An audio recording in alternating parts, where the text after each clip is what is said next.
Subway's bread is legally not bread. An Irish court ruled it contains too much sugar to qualify.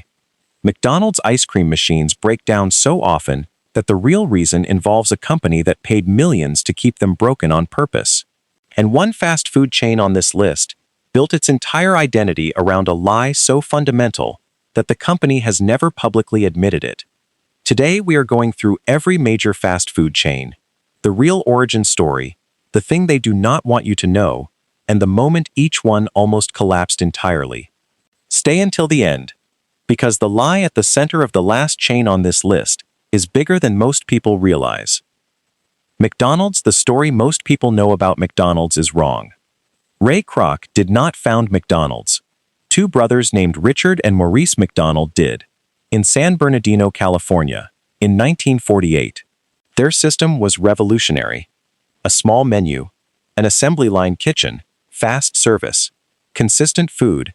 They called it the Speedy Service System. By the early 1950s, they had a handful of successful locations and a franchising operation that was already generating income. Ray Kroc was a 52-year-old milkshake machine salesman when he visited their restaurant in 1954. He saw the operation, recognized what it could become at scale, and convinced the brothers to let him franchise it nationally. He was not a founder. He was a salesman who understood the brothers' system better than they understood their own potential. Then he forced them out. By 1961, Kroc had bought the McDonald brothers' rights to the company for $2.7 million, a deal that gave them no ongoing royalties, no percentage of future profits, and no stake in what became the most valuable restaurant company in history. The original McDonald's location in San Bernardino, the one where everything started, was not included in the sale. The brothers kept that one location. Kroc opened a competing McDonald's directly across the street from them. They could not survive it. They closed. The original restaurant is now a small museum. The brothers' names appear on almost nothing associated with the company they created, McDonald's ice cream machines. The reason they break down constantly is not mechanical failure. It is a company called Taylor, which manufactures the machines exclusively for McDonald's. Taylor machines require a lengthy daily cleaning cycle that takes hours and locks out the operator during that time. For years, the machines also displayed error codes that only Taylor-certified technicians could interpret, meaning even if a McDonald's manager wanted to fix it, they legally could not. A startup called Kitch built a device that let franchisees diagnose and fix the machines themselves. McDonald's sent a letter to all franchisees telling them not to use it. The Federal Trade Commission began investigating. The fight between independent repair rights and proprietary machine contracts is still ongoing. Subway is the largest fast food chain in the world by number of locations, over 37,000 stores, more than McDonald's, more than Starbucks. Almost nobody outside the industry knows this. It was founded in 1965 by a 17-year-old named Fred DeLuca in Bridgeport, Connecticut. DeLuca needed money for college. A family friend named Peter Buck lent him $1,000 to open a sandwich shop.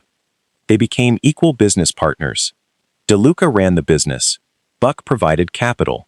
Subway's entire global expansion was built on a franchise model so aggressive that locations were sometimes placed within walking distance of each other, cannibalizing their own sales. Now, the bread. In 2020, Ireland's Supreme Court ruled that Subway bread contains so much sugar, the sugar content is 5 times the threshold under Irish law for something to be classified as bread, that it legally qualifies as a confection, not bread, a cake.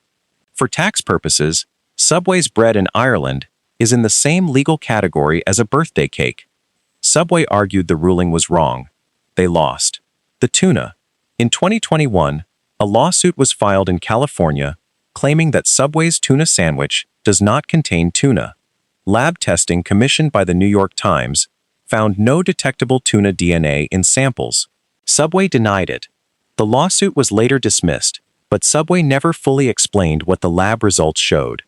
The question of what is actually in a Subway tuna sandwich has never been definitively answered. Starbucks was not founded to sell coffee drinks. It was founded in 1971 in Seattle to sell coffee beans and equipment. The original Starbucks did not serve beverages. You bought whole beans, took them home, and brewed your own coffee. That was the entire business model. The man who turned Starbucks into what it is today was not one of the three founders. Howard Schultz joined Starbucks in 1982 as Director of Marketing and Retail Operations. On a trip to Milan, he visited Italian espresso bars and became obsessed with the idea of bringing that experience to America. He proposed adding beverages to the Starbucks model. The founders said no. Schultz left, raised money independently, and opened his own coffee bar chain called Il Giornale. In 1987, the original Starbucks owners decided to sell the business. Schultz bought it and merged it with Il Giornale. The Starbucks name survived. The original concept did not. The cup sizes. Tall is the smallest size. Grande means large in Italian and Spanish, but is the medium at Starbucks. Venti means 20, a reference to the 20 ounces in a large hot drink. None of this follows any logical system. Schultz introduced the Italian naming convention to give Starbucks a sense of European sophistication. It worked so well that millions of people use these terms daily without questioning them. The pumpkin spice latte. Introduced in 2003, it has generated over $600 million in sales and launched an entire seasonal food and beverage industry across the U.S. It contains no pumpkin. The original formula used a spice blend without any actual pumpkin component. Starbucks added real pumpkin puree to the recipe in 2015 after public pressure.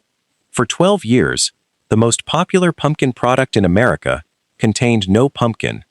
KFC, the full story of Colonel Sanders, was covered in the fried chicken video. But KFC, after Sanders, deserves its own chapter. When Sanders sold KFC in 1964, the new owners expanded aggressively and went public. Then a succession of corporate owners ran through the brand over the next 4 decades. Hugh Blaine, R.J. Reynolds, PepsiCo, Tricon, Yum Brands, each one restructuring, cutting costs, and changing recipes. Sanders watched it happen in real time. He called the gravy wallpaper paste. He described the food as a damn fried dough ball stuck on some chicken. He sued the company for the right to sell his own original recipe at his other restaurants. He lost. The 11 herbs and spices. In 2016, a journalist named Joe Doster claimed his nephew had shown him a handwritten recipe on a piece of paper in the home of Sanders' sister-in-law. He photographed it. 11 herbs and spices, with specific amounts. He published it. KFC did not confirm or deny that it was the real recipe, but did not take legal action either. Food writers and home cooks tested it. Most found it produced chicken that tasted very close to the original. Whether the published recipe is real, KFC has never said. What is confirmed is that KFC keeps the recipe split between 2 companies, each holding only half, so that no single person or company ever has access to the complete formula. The mixing of the spice blend happens at a single facility, under security procedures the company has described as comparable to those used for classified government documents.